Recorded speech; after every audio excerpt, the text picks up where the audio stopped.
It's about 6:30 in the morning on Thursday, November 24th. Kherson.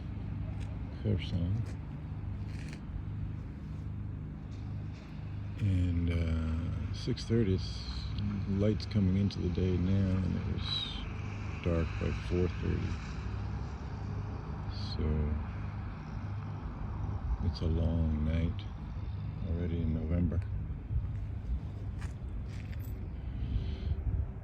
The constant artillery shelling eased up in the evening. Then there were several rounds really nearby around midnight and early in the morning, early morning hours. But then they all took a break by 1:30, and it's still quiet now. Haven't heard anything yet this morning. And they really want to evacuate the city, and I can understand completely. They can't get anything. Well, even if they get things set up, if they get the amenities and the services set up, there's no guarantee that they won't be hit by missiles. And there's very few people in the city now. This is basically a ghost town. A very kind of like skeleton crew of people just keeping an eye on things. There's no vandalism or looting or anything like that. But so there's the military, there's police, there's taxis, there's buses. There's still buses getting around. This is the train station. There are a few trains coming in,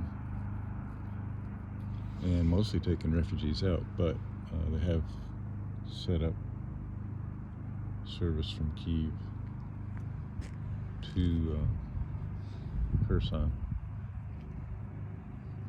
But unless you have family here, good friends, I wouldn't recommend it. There's basically no place to stay, and they booted me out of the train station about 6 p.m. But they've got, even, they don't even have shelters because, you just can't set anything up. You can't set up toilets, they can't set up running water. So, they can't set up a decent shelter for people that are on the street. But you don't see too many people that are just living on the street here. In fact, I saw far more people in that kind of destitute situation in Lviv than Kyiv.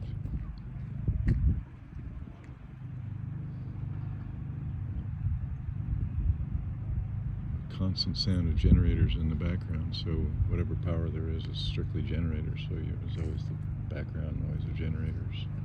There's a gas station that's 24 hours, and I was set up on a little porch there, a little cafe that had a roof and a closed-in veranda that I was able to make a little home at. But this gas station, 24-hour gas station, was across the way, but it was strictly military guys coming in, getting gas at different times of the night and running their generator non-stop.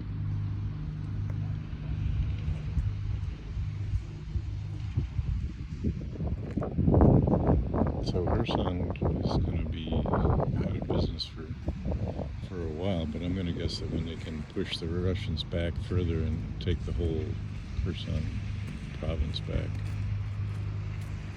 which is probably happening as we speak, and get through this winter, pretty much without any of the local residents expecting too much to happen, and then they can get things going again by the springtime. But the real question to me then is the folks that were deported to Russia, a lot of that was voluntary. The question is how much of it wasn't. And it was, I would say, as I understand it, the majority of the people of Kherson have been deported to Russia. So that's going to be one of the big issues as they try to negotiate some kind of settlement and deal with this thing. very little opened in town. Aid stations, and I'm not going to get around too much more just because I don't really have a good place to stay here. But from what I could see, people that are here can get some water, there's food, and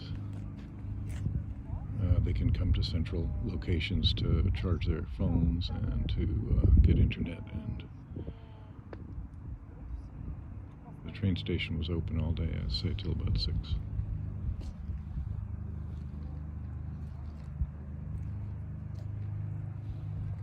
Kherson, Ukraine, November 24th. Happy Thanksgiving.